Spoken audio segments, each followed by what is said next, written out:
Assalamualaikum warahmatullahi wabarakatuh.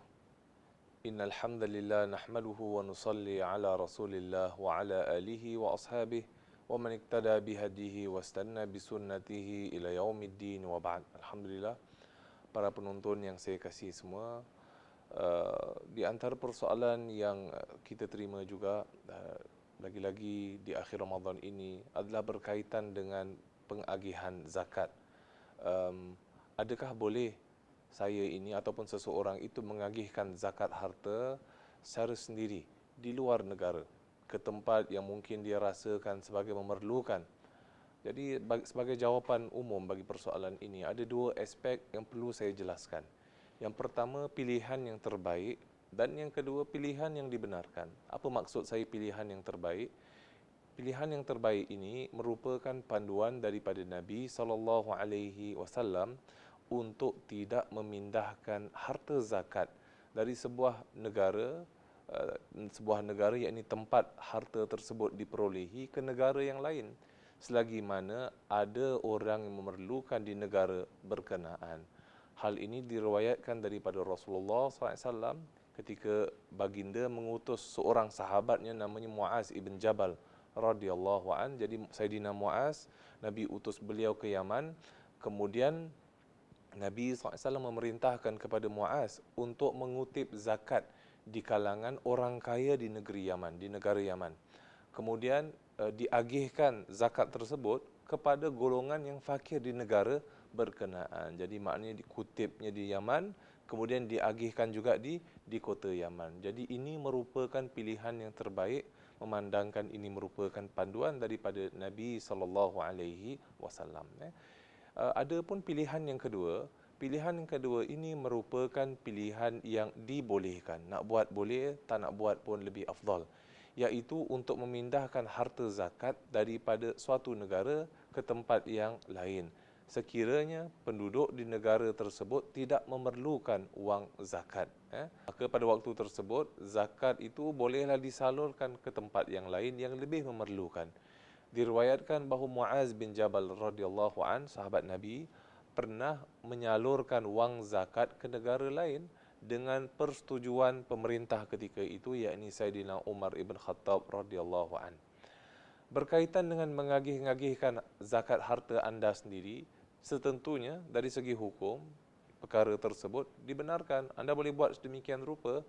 Akan tetapi saya mengingatkan, sesiapa yang ingin mengeluarkan sendiri zakat hartanya, lalu ingin mengagih-agihkan sendiri zakat hartanya, beliau perlu memastikan bahawa golongan yang menerima zakat harta tersebut terdiri daripada golongan asnaf.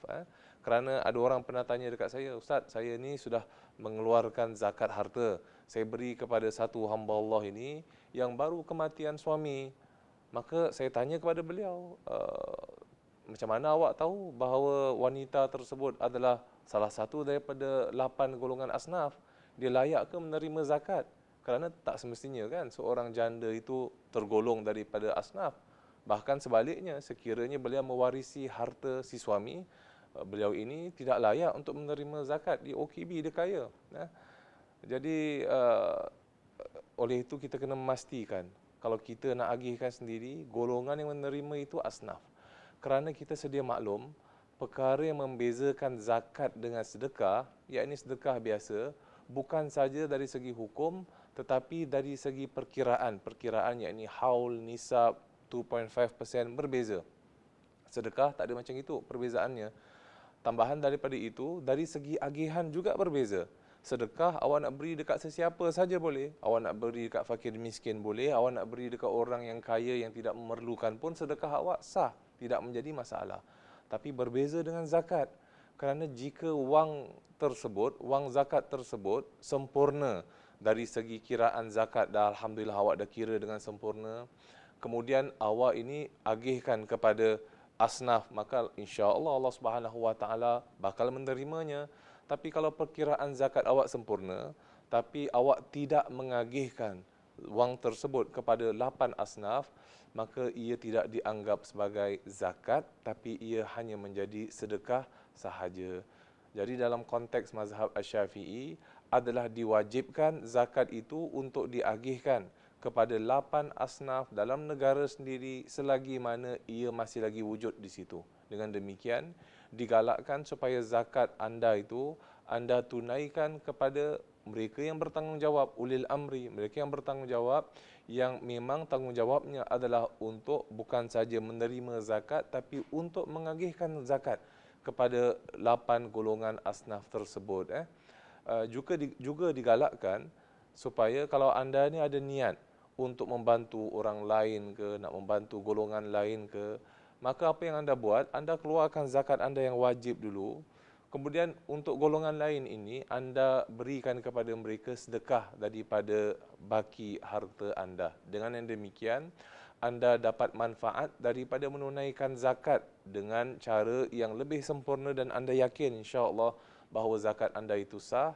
Tambahan daripada itu, anda juga mendapat ganjaran daripada mengeluarkan sedekah tersebut. Adapun bagi zakat fitrah, anda perlu menunaikan zakat fitrah anda pada tempat yang anda akan bertemu dengannya pada malam terakhir Ramadan. Jadi anda malam terakhir Ramadan itu anda ada dekat mana? Kalau ada dekat Singapura, maka anda perlu mengeluarkan zakat fitrah anda pada malam terakhir Ramadan, kemudian pada malam pertama Syawal, iaitu pada waktu maghrib terakhir Ramadan, maka pada tempat tersebut anda perlu menunaikan zakat fitrah anda. Wabillahi taufik wal hidayah. Wassalamualaikum warahmatullahi wabarakatuh.